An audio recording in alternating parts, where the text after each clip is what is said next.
There's always too much to do and never enough time to do it all. But it's in that very moment of overwhelm when we have the opportunity to find our center of calmness.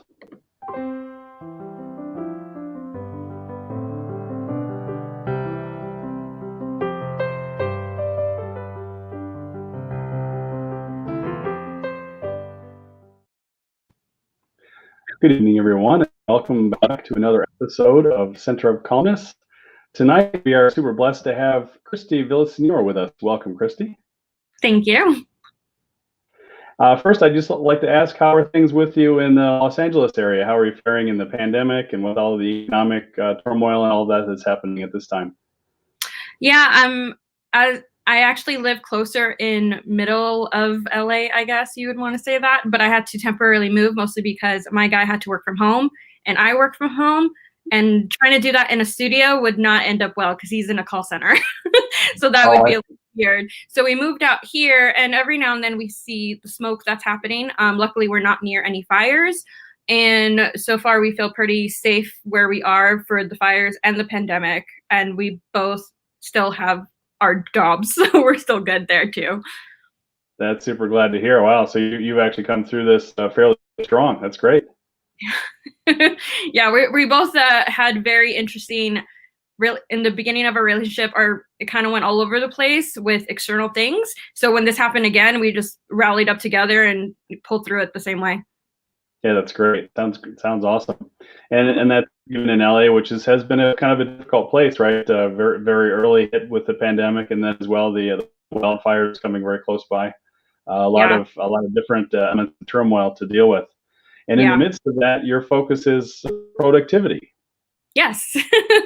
And it actually developed a lot more this year, especially in the way that I want to show up for people learning about productivity. Because this year, it was a massive slowdown for a lot of people. And sometimes that happens. Either an external circumstance does that, our bodies do that, something will do that to us. So it's a great time to actually just dig into it more. So if I could ask before we get into your elements of your coaching offerings and all of that, how do you maintain your high level? Of course, you have, like you said, you have your access to your way to create economic value and impact. But with all that's going on, how do you maintain your own personal productivity? Me, it's basically I practice what I preach, essentially. And so my day starts with self-care, my day ends with self-care, and that's a non-negotiable for me, no matter what's going on. Even if I'm in the middle of a launch or something, I will always protect my self-care time, like, to the maximum. So having strong boundaries and self-care is probably how I got through most of this year so far. Excellent. So you maintain a self-care regimen. Is that a disciplined, some kind of disciplined pre-formatted care regimen that you use, or do you just allow a safe space for yourself to just unplug, or what? How does that look in your life? I would say the morning is less structured for me. It's just a slow rise. Sometimes I do a meditation. Sometimes I'm just reading outside, something slow to just kind of ground me before running into the day. And then nighttime is where I unwind. I always journal. I will do like a self-care routine, or like a skincare routine, but there's journaling happening. There's literally winding down, even getting my to-do list out of my head and being like, it's on a piece of paper. It's on my to-do list. It's on my calendar. I don't need to think about it the rest of the night. So it's kind of hitting different like mental and emotional and even physical kind of releases at the end of the day. I even go for my daily walk at the end of the day. I got you. Wow, that's a lot more discipline than my regimen. So I'm already inspired. You're sharing that you've got like 3 different components going on there, right? Where you're taking your to-do list and getting control out of chaos there and making sure all that stuff is recorded, and then you can just drop it. Wow, that's huge all by itself. And then having both in a morning and evening regimens to allow for some relaxation and routine and refocusing. That's awesome. Very cool. Mm-hmm. So let me ask then, as far as how you help others, who do you typically work with as you're coaching? I typically work with women entrepreneurs. When I first started in my coaching, I pivoted from being a virtual assistant and online business manager. So I was used to working with entrepreneurs and small business owners. And as I started coaching people, I realized who my people were, which is essentially women entrepreneurs. especially ones that are very overwhelmed. They have a lot to do in their business and they don't know how to cut the noise and focus on what they need to actually work on. Interesting. So when you meet a client for the first time, what do you find that they're generally stuck with? Like you said, they're overwhelmed and not sure what to focus on. Do they even have the right pieces on their list to focus on, or do you find that there's stuff that's not even hitting the list that they've got to add? So that's an interesting question, only because I first basically asked them what's going on, and then I dig deeper because the surface level answer is never what the actual problem is. So for Right. the most part, it's they do struggle with time management, but a lot of it is mindset of being told by countless of other people, this is the way you have to do something in order to be successful. And that doesn't quite work for them, but they haven't figured that out yet. And it's trying to get them on the path that makes more sense for their sleep schedule, their energy management, everything like that. So they present as a giant to-do list, but I know it's more they don't know how to handle all the advice that comes to them. Absolutely, and especially these days, right, with so much education coming online, where it's not a matter you're not so much able to remove yourself anymore from your productive circumstance and go learn and come back and then become productive again. But we're trying to do it all, right? Stay productive, stay in the moment, and then also take all this advice in from maybe even multiple gurus at the same time. How do you find that affects the folks that you coach? So it's either they find people who maybe are influencers or something, and they just kind of follow what they're doing, and it works for a short amount of time, and then it doesn't work anymore, and they feel like a failure. Which sometimes you have to pivot, especially with 2020. Like the big word this year is pivot. But also I find sometimes they're listening to too many people, and sometimes those people, they have great information, but they're conflicting, so it's confusing them. So I encourage them to try to kind of go down on how many people you're listening to, ideally one or two, of where most of your time is coming from for learning. And the other ones are great for little things, but if you're learning to too many people at the same time, then honestly, you're stuck in learning mode and not in action mode. I gotcha. And do you find that as for yeah, I mean, and a personal I don't want to say victim, but I have allowed that circumstance in my life on many occasions where I went into 100% learning, almost academic mode. And then of course the temptation is just to keep going down that road, but then you're not generating any results from what you're learning. So the challenge is how to pull out. Yeah. So how do you help your clients focus down, given that potentially listening to 3, 4, 5 people that are all very good and very successful? How do you help them kind of weed that out to the top 1 or 2 that have the most impact on their direction forward? Okay. So mostly what I do, and I would say like the first pillar of stage 1 working with me, is digging more deeper into themselves. This will include personality tests, of course. So I want to see how their mind kind of works, but also includes figuring out their core values so they can have a path. I actually have it's this one thing called a 1-page abundance plan. It has their core values on there, their non-negotiables, all of that. So when they feel like everything's too out of control or they're listening to too many people, they can check it and ask themselves, is this leading me down the path of continuing to have a strong core value or breaking my core value? Is this breaking my non-negotiable? Is this, reinforcing it? Like, what is it doing? If it's not, obviously, if it's a bad negative reaction to that, then that person is probably not a person that they want to listen to right now. They can definitely have it on their, I told people to write like a list, like there's, how many books that I want to read. But if it's not a good time for me to read it right now, it's on a list. I won't forget it. I'll go back to it later. So you almost have a parking lot list in your process that allows folks to put stuff aside where they don't forget it, but at the same time, it doesn't distract them from their primary objective. And I really like how you frame it as an abundance plan, right? So it's not just what matters to me, but it's what matters to me in a way that will create abundance in my life, and of course, then therefore help me move forward and be more productive. So yeah, perfect. So and be a lot more calm, actually too. Go ahead, please. Oh, I was saying it helps them be a lot more calm because they know how to cut through the noise. Exactly right, and by anchoring on their own what's most important to them and to their forward progress. That's awesome. And then if I could ask, what if that's pillar 1? What's pillar 2?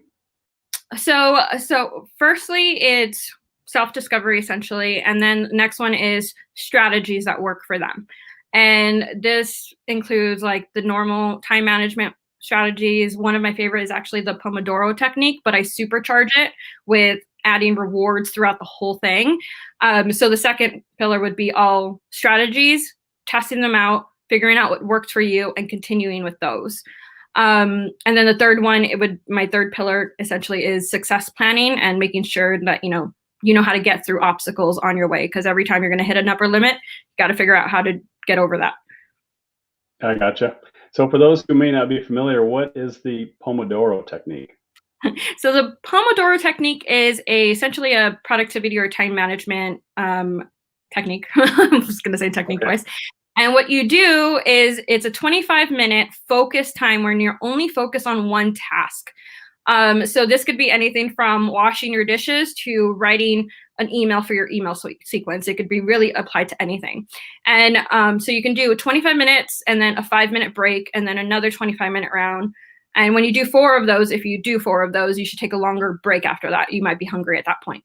But what I do is you start with something you like to do to get your motivation up, and you pair it with something you like to do. So if you're writing a sales page, you can have a nice cup of tea or listen to music, something without lyrics that will distract you. And for your break, you're going to do something fun, and then you do it all over again. So it always has something built in instead of just let's start a timer and work, which works for a lot of people, works for me most of the time. But for some people, when it's something that's annoying to work on or something that they don't want to work on, but they kind of have to, they can just infuse all of the fun stuff in there, and then it's much easier to do. And it makes everything bite-sized. So much, like, there's so many things that people try to work the entire day through without a break. And then they realize, or they maybe not realize, that as they're going, if they're working 4 hours straight, their actual focus and productivity starts to dip because they're getting tired. So this forces a break onto you. Absolutely. So I like a couple things about that. First, that you're talking about what I would consider single tasking, right? To eliminate multitasking, which just diverts and diffuses our focus, and more likely has us grabbing too much and becoming overwhelmed. And then you've got it infused with these motivational elements, all in the same. Which as I understand, these come together to perfect a productivity strategy. That as long as they have the goal in mind, this will get them there a lot faster. Yeah. And I tested this out a few times before I started teaching people about it, just because I wanted to see how it would work. I tested it with myself and a few of my clients, and it always seemed to knock at least one annoying thing off, and then they'll keep them going. So if you're struggling with something, start with that and then see if you just could keep going with that. Otherwise, just follow the plan there, and it works pretty well. Very nice. Yeah, I've never heard of it described that clearly before. I've heard elements of that, but all put together in such a succinct manner. That's super powerful. And then if could we explore the pillar 3, the how did you call it, the success planning, which in a way is fault elimination, right? Where if you bump into something or you hit a speed bump or you get tripped up and fall, how do you handle those elements? Well, what are the elements in your process that allow your clients to do that? So we have a few different elements there. We have fully understanding their one-page abundance guide, because that will guide them through a lot of things. Understanding kind of what happens when they hit their blocks. So we'll go through older blocks and see, like, what did you feel? What were you doing? What were you sabotaging yourself with? Because once that starts to happen again, they can catch it faster and they can break that cycle faster. And then the other thing is we review all of their self-discovery type things and see, do you need a certain accountability to get through a hump? Do you need a certain, do you need to go back to coaching? Like, what do you need from there? And then, so when that happens, they're like, okay, I could fix this. Let me try this. And then I'll try this. And then that should ideally be what you need there. I also teach cyclical planning around this time too, when we get to that part. And that's also why I mostly work with women, but it works with anybody, kind of working with either the month cycle or the season cycle, and kind of planning your life based on that, because most of us do, but we all have ebb and flows of energy. So sometimes it might just be a low energy time, and that's completely valid and fine. Mm-hmm. Absolutely. And being able to tie the business progress with the natural cycles of your, the body, the physical existence, that eliminates some of that infighting, right, that occurs as we're trying to push through at the worst possible moment, which I frequently find myself in as well, where at moments where it'd be better just to forget about it for a bit and just let the energy rebuild. I'm usually trying to push and conquer something, and that's extremely difficult. So that's a very sensitive. I think we were talking before we got on the show here about the gentleness, right? That's really an evidence of a gentle approach. Where else do you apply that gentleness through your process as you go forward through this with your clients? So one of the other ways is back to the self-care. That's one of the things I basically require them, and it's a requirement in the beginning, but they'll start figuring it out because I went through the same process myself of having self-care time that is a non-negotiable time. And that is so they can, anytime they need that extra gentleness, that's during their self-care time, or they up their self-care when they're particularly having a stressful time. And the reason why I go in more this gentle, my program is called Intuitive Productivity. And it's so you don't push through things when it's not, there's sometimes you have a sprint, but sometimes you need to go slower to go faster. And if you go too fast, too quickly, I mean, that's just like, you're just gonna, that's when people burn out, honestly. And that's happened to me before. I have my own burnout story. I was just constantly pushing. I was constantly working. And then I got mad at my own body for burning out when I'm like, oh, that was my fault. I had to apologize to my body. Essentially, it's like, oh, my bad. And hopefully your body forgave you. Yeah, I'm doing a lot better. I was actually pretty much bedridden for a few months, but now I can, I go on daily walks now too. So it's been a lot better. Oh, wow. That's pretty serious. Okay. Yeah, it was a very hard stop burnout. Yeah, total. Well, I've hit a similar wall in different circumstances for different reasons, but I totally relate to that and understand it's a very difficult time, and it's so frustrating to not being able to pull yourself up and keep moving when your body's basically saying you're done. You need a break. You got to figure this thing out. And that's also part of the gentleness of checking in with your actual self, with your physical self, with your emotional self, seeing how you're doing that day or that week so you can properly plan, so you're not just kind of fighting against the current. You're going with the current, because once you fight against the current, you're going to get tossed to the other side. That's just going to happen. I gotcha. And then by going with the current, generally your intuitive processes are at least not inhibited, if not perhaps enhanced. Do you include any like intuitive development exercises through your process as well, or do you mostly focus on the gentleness as a way to activate intuition? For people that go through my self-study, they're just going to get the gentleness of figuring out what things work for you. For people in my coaching process, that's when they get more one-on-one support for the more intuitive part of it, because I get to connect with them completely. Instead of self-study is a little hard to kind of go with that. Oh yeah, I totally understand. Yeah, so you transfer a lot more when it's one-on-one and you have an ongoing relationship. Absolutely. Yeah. Well, that's cool. Just to help finish off our program, I wonder if you might share, maybe anonymized, an example of a client who really knocked it out of the park after going through your process. Okay, great. So actually funny, I shared this story on Instagram. So if you ever want to go to that quick version of the story, you can go there too. But so I had a client who basically was having the same problems. They were being told all of these things that ended up with thought issues with her, that she wasn't doing enough. She wasn't doing it right. She needed to do A, B, or C in order to be successful, but everything she was doing, she was failing at, and that's what she was feeling. We ended up on a consult call, and then we talked through it, and I kind of figured out that she was going against her current. So we got onto coaching, and through the coaching process, this is when my program was actually at its infancy. It's just one of my favorite stories. She figured out so many things about herself that answered the question of, was I doing something wrong? No, she wasn't. She was just doing it in a way that didn't make sense to her, in more of a subconscious way. So we worked through that and we figured that all out. And then, she started to have a whole bunch of wins. She started to get more clients. She started to save more money. She was just having a lot of wins that she thought she would never be able to get because she was following all of these other regimens that didn't make sense to her. And then near the end, she knows whenever things are going wrong, is she doing A, B, or C? If she's not counting her wins, because that's what really worked for her, acknowledging that she was doing things. If she's not doing self-care, or if she's filling up her plate too much, then she needs to go back to the drawing board and figure all that out. So, I mean, that was probably one of my best stories I've had so far. And it was so good to just see that growth go, because she seemed like a very defeated person, and she's fine with me talking about her, but she was seemed like a very defeated person. And then I just saw her blossom, and it was just so beautiful to see. That's really awesome. Yeah, I'm super glad you shared that, and what an inspiration for other folks that'll follow along, and perhaps even after watching this broadcast, to contact you and work with you further, either in the self study or the direct coaching. So I've included your contact information here on the banner.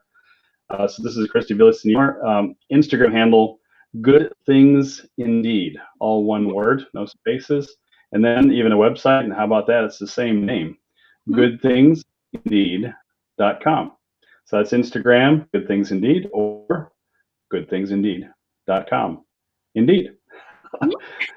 Christy, it was such a pleasure for you to join us here at Center of Calmness. This was totally awesome. Thanks so much. Thank you for having me. I appreciate it. And for the Center of Calmness, I'm BK Warner.